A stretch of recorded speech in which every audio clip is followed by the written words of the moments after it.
नमस्कार, आप देख रहे हैं हर पल न्यूज और मैं हूं आपके साथ माधुरी तिवारी। खबरों की शुरुआत करेंगे, लेकिन उससे पहले नजर डालेंगे आज की हेडलाइंस पर। वरिष्ठ भाजपा नेता लालकृष्ण आडवाणी का आज 94वां जन्मदिन। प्रधानमंत्री नरेंद्र मोदी ने ट्वीट कर दी बधाई। मणिपुर में सोमवार सुबह महसूस किए गए भूकंप के झटके। रिक्टर स्केल पर मापी गई 4.4 तीव्रता। नुकसान की कोई खबर नहीं। छत्तीसगढ़ के सुकमा में सीआरपीएफ 50 बटालियन के जवानों के बीच आपस में हुई झड़प। 4 जवानों की हुई मौत। सोमवार को अंडमान और निकोबार द्वीप समूह में महसूस किए गए भूकंप के झटके। रिक्टर पैमाने पर रही 4.3 तीव्रता। सोमवार को एनसीबी की एसआईटी टीम करेगी अभिनेता शाहरुख खान की बेटी से पूछताछ। प्रभाकर सेल से भी होगी पूछताछ। वरिष्ठ भाजपा नेता लालकृष्ण आडवाणी का आज 94वां जन्मदिन मना रहे हैं। इस मौके पर प्रधानमंत्री नरेंद्र मोदी उनसे मिलने उनके आवास पहुंचे। इससे पहले पीएम ने ट्वीट करके उन्हें बधाई दी। उन्होंने लिखा, आदरणीय आडवाणी जी को जन्मदिन की शुभकामनाएं। उनकी लंबी और स्वस्थ आयु की कामना करता हूं। हमारी सांस्कृतिक विरासत को आगे बढ़ाने और लोगों को सशक्त करने के उनके अनगिनत प्रयासों के लिए राष्ट्र उनका ऋणी है। नेता लालकृष्ण आडवाणी का आज 94वां जन्मदिन। पीएम ने ट्वीट कर उनको बधाई दी है। मणिपुर में सोमवार सुबह भूकंप के झटके महसूस हुए। रिक्टर स्केल पर इसकी तीव्रता 4.4 मापी गई। नेशनल सेंटर फॉर के मुताबिक आज सुबह 7:48 पर भूकंप के झटके धरती कांप गई। अभी तक किसी तरह के जान माल के नुकसान की खबर नहीं आई है। मणिपुर में भूकंप के झटके महसूस हो गए। छत्तीसगढ़ के सुकमा में सीआरपीएफ 50 बटालियन के जवानों के बीच हिंसक झड़प हो गई। एक जवान ने अपने साथी जवानों पर फायरिंग कर दी, जिसमें 4 की मौत हो गई और 3 घायल हो गए। घायलों को इलाज के लिए अस्पताल में भर्ती कराया गया। इनमें से एक की हालत गंभीर बताई जा रही है। यह सीआरपीएफ कैंप थाना क्षेत्र में स्थित है। बताया जा रहा है कि इनके बीच किसी बात को लेकर बहस हो गई थी और मामला फायरिंग तक जा पहुंचा। अंडमान और निकोबार द्वीप समूह में सोमवार तड़के भूकंप के झटके महसूस किए गए। रिक्टर पैमाने पर इसकी तीव्रता 4.3 रही। नेशनल सेंटर फॉर के मुताबिक आज सुबह 5:28 पर भूकंप के झटके महसूस हुए और धरती कांप गई। अभी तक किसी तरह के जान माल के नुकसान की खबर नहीं आई है। नारकोटिक्स कंट्रोल ब्यूरो की एसआईटी आज क्रूज ड्रग्स केस में अभिनेता शाहरुख खान के बेटे आर्यन खान से पूछताछ कर सकती है। हालांकि उन्हें रविवार को ही पूछताछ के लिए बुलाया गया था, लेकिन वह पेश नहीं हुए। सूत्रों के मुताबिक तबीयत खराब होने का हवाला देते हुए उन्होंने पेशी से छूट मांगी थी। इसी से जुड़े एक अन्य मामले में 25 करोड़ की रिश्वतखोरी का आरोप लगाने वाले प्रभाकर सैल से भी एनसीबी की विजिलेंस टीम पूछताछ करेगी। कानपुर के बाद अब कन्नौज में जीका वायरस की दस्तक से समूचे यूपी में इसका खौफ देखा जा रहा है। मरीजों का ग्राफ लगातार बढ़ता देख लखनऊ से एक्सपर्ट डॉक्टर्स का पैनल सोमवार को कन्नौज भेजा जा रहा है। पूरे प्रदेश में जीका को लेकर अलर्ट जारी कर दिया गया है। स्वास्थ्य विभाग ने मलेरिया डेंगू की पुष्टि नहीं होने पर बुखार के मरीजों में जीका वायरस का भी टेस्ट कराने के निर्देश दिए हैं। विशेषज्ञों की माने तो यह जीका वायरस भी डेंगू वाले मच्छर के ही काटने से होता है।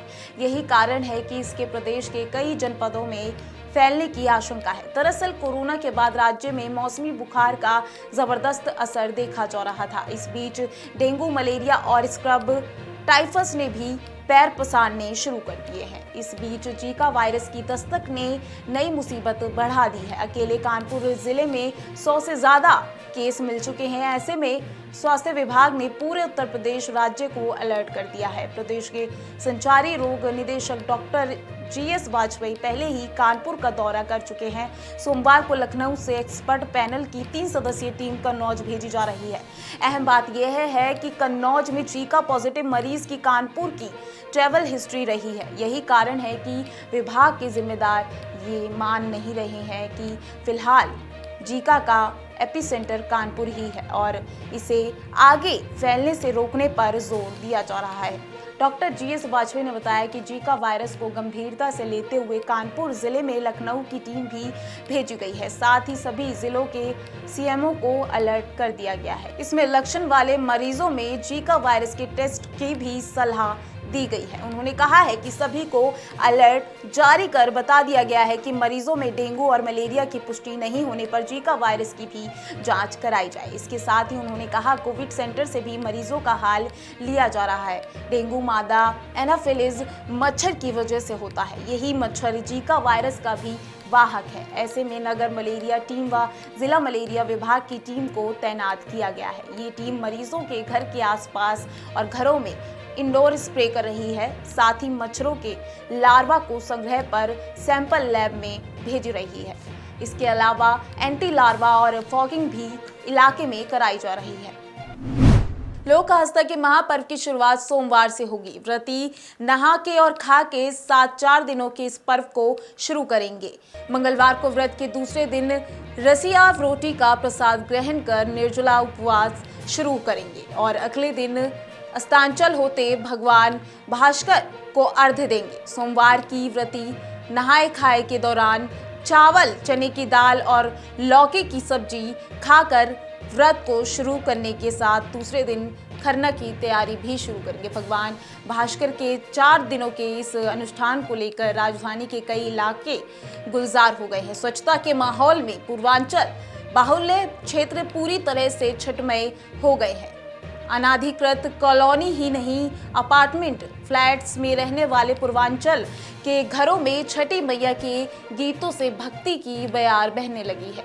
वैसे पर्व की शुरुआत भले ही आज हो रही हो, लेकिन दिल्ली में इस मामले पर कई दिन पहले सियासत चल रही है। कोविड की वजह से इस बार भी घरों की छत बालकनी पार्क में ही नदी का घाट बनेगा। दरअसल यह पर्व बहते हुए पानी के स्रोत वाले घाट पर करने की परंपरा है, लेकिन इस बार भी यमुना घाट पर पर्व मनाने की इजाजत नहीं मिलने की वजह से घरों के छत पर ही इस पर्व को मनाने की तैयारी है। इसके साथ ही पार्क और छोटे छोटे सीमेंट तालाब में पानी का जमाव करके भी अपार्टमेंट, सोसाइटी, आवासीय परिसर में भी बनाए गए हैं। व्रती बुधवार की शाम को पहुंचकर पानी में सूप लेकर खड़ी होंगी और अस्तांचल सूर्य को अर्घ्य देंगी।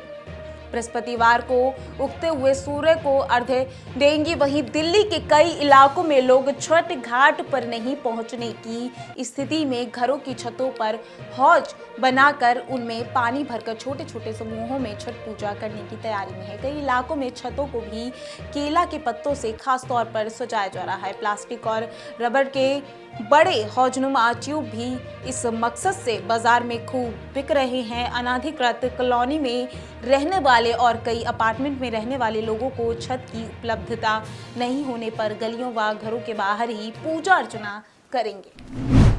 शाहरुख खान के बेटे आर्यन खान रविवार को नारकोटिक्स कंट्रोल ब्यूरो एसआईटी ने तलब किया था, लेकिन मामूली बुखार के चलते आर्यन खान एसआईटी के समक्ष पेश नहीं हो सके। वहीं अब आर्यन खान के बाद ही एसआईटी ने मुंबई क्रूज जहाज छापेमारी मामले के गवाह प्रभाकर सेल को सोमवार को एजेंसी के सामने पेश होने के लिए समन भेजा। एनसीबी की विजिलेंस टीम का नेतृत्व कर रहे एनसीबी के उप महानिदेशक ज्ञानेश्वर सिंह सोमवार सुबह दिल्ली हवाई अड्डे से मुंबई के लिए रवाना हो गए। गवाह प्रभाकर सेल को आज मामले में कथित अदायगी मामले में अपना बयान दर्ज करने के लिए तलब किया गया था। इससे पहले जांच एजेंसी ने 30 अक्टूबर को प्रभाकर सेल को अपना बयान दर्ज कराने के लिए टीम के सामने पेश होने को कहा था, लेकिन वह एजेंसी के समक्ष पेश नहीं हुए। दरअसल ड्रग्स ऑन क्रूज मामले में नारकोटिक्स कंट्रोल ब्यूरो के जोनल निदेशक समीर वानखेड़े के खिलाफ आरोपों की जांच के लिए एक विशेष जांच दल का गठन किया गया था। इससे पहले एजेंसी ने आर्यन खान के दोस्त और सह आरोपी अरबाज मर्चेंट और अचित कुमार को भी पूछताछ के लिए तलब किया। इस सिलसिले में दोनों रविवार को एनसीबी कार्यालय पहुंचे। सूत्रों के मुताबिक जिन 6 मामलों की एनसीबी एसआईटी जांच कर रही है, उन सभी आरोपियों को पूछताछ के लिए बुलाया जाएगा। वहीं शाहरुख के बेटे को एनसीबी एसआईटी पूछताछ के लिए किसी और तारीख को बुला सकती है। ड्रग्स केस में नाम सामने आने के बाद आर्यन खान ने मुंबई की ऑर्थर रोड जेल में 28 दिन काटे थे। आर्यन खान को 3 अक्टूबर को मुंबई से गोवा जा रहे क्रूज जहाज पर चल रही ड्रग्स पार्टी के मामले में एनसीबी की ओर से छापेमारी के बाद गिरफ्तार किया गया था। मामले में आर्यन खान की 4 बार याचिका खारिज की गई थी, जिसके बाद आर्यन खान ने बॉम्बे हाईकोर्ट का रुख किया था, जहां से उन्हें आखिरकार जमानत मिल गई। तीसरे दिन रविवार को भी आगरा की हवा बेहद खराब की श्रेणी में रही। सुबह और शाम को शहर स्मॉग, धुआं और धूल की चादर में लिपटा रहा। दोपहर में कुछ देर धूप निकली, फिर बादल छा गए। एयर क्वालिटी इंडेक्स 418 के खतरनाक स्तर पर पहुंचने से जहां एक तरफ दमा रोगियों से लेकर बुजुर्गों और बच्चों की सांस फूलती रही, वहीं दूसरी तरफ नोटिस के बाद भी खुदाई और निर्माण कार्यों से धूल के गुबार उड़ते रहे। सड़कों पर जाम में वाहन, काला धुआं उगलते रहे। दिवाली के बाद AQI स्तर 2 गुना हो गया। 3 दिन से शहर रेड जोन में शुमार है। ये हाल तब है जब उत्तर प्रदेश प्रदूषण नियंत्रण बोर्ड ने NHI, स्मार्ट सिटी, ADA, जल निगम और मेट्रो को नोटिस जारी कर रहा है। जाम नियंत्रण के लिए अतिरिक्त फोर्स लगाने के आदेश हैं। फिर भी बीते दिनों से हालात नहीं सुधरे। AQI लगातार बढ़ रहा है। केंद्रीय प्रदूषण नियंत्रण बोर्ड के मुताबिक रविवार को आगरा का AQI 418 माइक्रोग्राम प्रति क्यूबिक मीटर तक पहुंच गया। शनिवार रात 12 बजे सूक्ष्म कण PM10 अधिकतम स्तर 500 तक पहुंच गए, जबकि PM2.5 का अधिकतम स्तर 500 दर्ज हुआ। कार्बन गैस की मात्रा औसत से 30 गुना अधिक रही। शहर जहरीली गैस के चैम्बर में तब्दील हो गया। सूक्ष्म कण खतरनाक स्तर पर होने के कारण आबो हवा सांस लेने लायक नहीं रही। अमोनिया की मात्रा बढ़ जाने के कारण दिल्ली के अनेक वाटर ट्रीटमेंट प्लांट अपनी क्षमता के अनुरूप काम नहीं कर पा रहे थे। इसके कारण दिल्ली के अनेक इलाकों में पानी की सप्लाई प्रभावित हो रही थी। लेकिन खबर यह है कि राजधानी के सभी वाटर ट्रीटमेंट प्लांट्स अपनी पूरी क्षमता के साथ काम करना शुरू कर चुके हैं। सोमवार सुबह से राजधानी के सभी इलाकों में पानी की सप्लाई सामान्य हो जाने की उम्मीद है। दिल्ली जल बोर्ड के उपाध्यक्ष राघव चड्ढा ने रविवार को कहा कि दीपावली के दौरान यमुना में प्रदूषण की मात्रा बहुत ज्यादा बढ़ गई।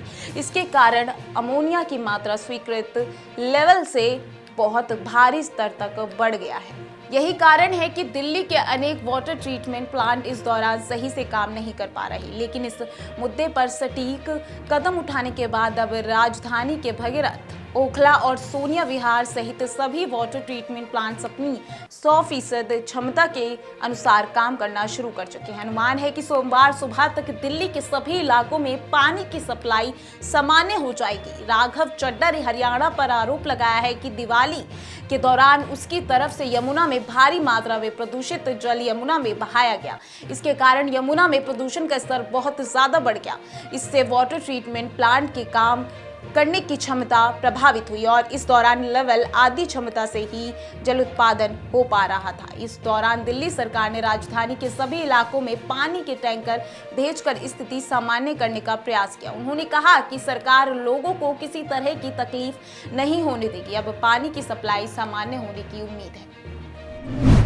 राजधानी में आतंकी हमले की आशंकाओं के बीच पुलिस ने दिल्ली में अवैध रूप से और अवधि समाप्त होने के बावजूद रुके विदेशियों का डाटा खंगालना शुरू कर दिया है। बताया जा रहा है कि दिल्ली में कई हजार विदेशी अवैध रूप से रह रहे हैं। काफी विदेशी ऐसे भी हैं जिनके रुकने की अवधि समाप्त हो चुकी है, लेकिन वे यहीं रुके हैं। पाकिस्तानी नागरिक अशरफ के पकड़े जाने के बाद दिल्ली पुलिस ने यह कदम उठाया है। एक पुलिस अधिकारी का कहना है कि विदेशी नागरिकों को ढूंढने का काम युद्ध स्तर पर चल रहा है। दिल्ली पुलिस से एक वरिष्ठ अधिकारी ने बताया कि गृह मंत्रालय के आदेश के बाद विदेशी क्षेत्रीय पंजीकरण कार्यालय ने दिल्ली में अवैध रूप से और समय के बाद रुके विदेशी नागरिकों की सूची पुलिस को भेजी है। दिल्ली पुलिस ने हर जिले में रहने वाले विदेशी नागरिकों की सूची जिला DCP को भेजी है। जिला DCP ने सभी थाना अध्यक्षों को यह सूची भेज दी है। थाना पुलिस अपने इलाकों में रहने वाले विदेशी नागरिकों को तलाश रही या फिर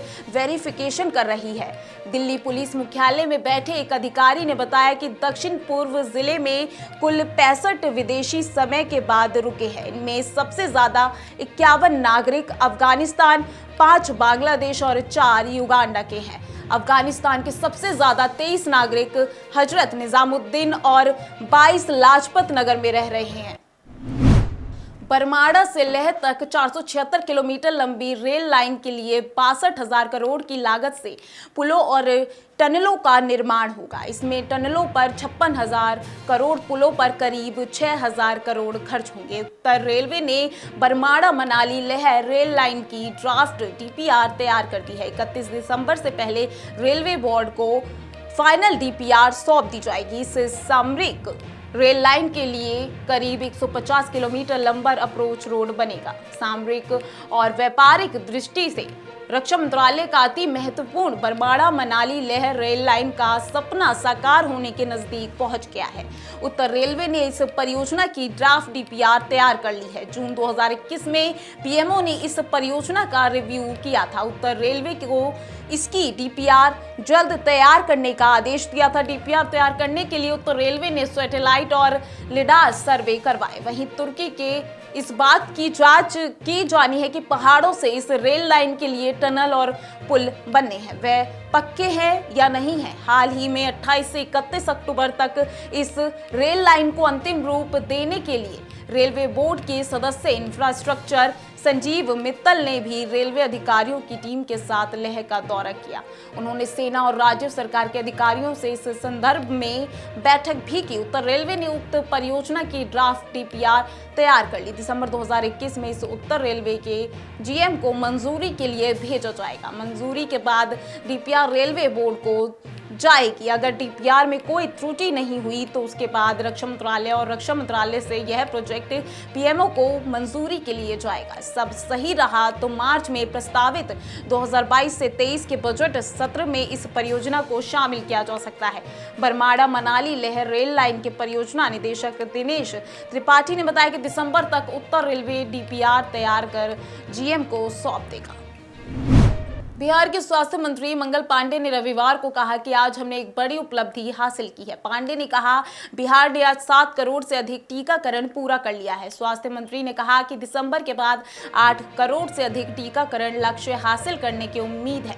उन्होंने कहा कि छठ के पूर्व बेहतर तैयारी हो, इसलिए हमें आज एक बड़ा अभियान चला रहे हैं। बता दें कि भारत 108 करोड़ टीकाकरण के रिकॉर्ड को पार कर चुका है। बिहार में छठ महापर्व को लेकर कोरोना टीकाकरण का अभियान और तेज हो गया है और दूसरे प्रदेशों से आने वाले यात्रियों की कोरोना जांच और टीकाकरण को लेकर स्वास्थ्य विभाग ने हाई अलर्ट लागू कर दिया है। सभी जिलों के सिविल सर्जन और सरकारी अस्पतालों के प्रभारी चिकित्सा पदाधिकारी को अलर्ट रहने का निर्देश दिया गया है और राज्य में अगले दिनों तक दूसरे प्रदेशों से आने वाले यात्रियों की कोरोना जांच और टीकाकरण को लेकर स्वास्थ्य विभाग ने हाई अलर्ट लागू कर दिया है। सभी जिलों में कोरोना टीकाकरण अभियान के टीका कर्मियों को सामुदायिक भवन या अन्य भवनों में संचालित टीकाकरण केंद्रों के अतिरिक्त वहां के आसपास के गांव में जाकर कोरोना टीका से वंचित लोगों को टीका देने का निर्देश दिया गया है। बता दें कि 10 और 11 नवंबर को छठ महापर्व है। छठ को लेकर राज्यों में लोगों की आवाजाही बढ़ेगी। इसी को ध्यान में रखते हुए स्वास्थ्य विभाग ने सघन कोरोना जांच और कोरोना टीकाकरण के अभियान को तेज कर दिया है।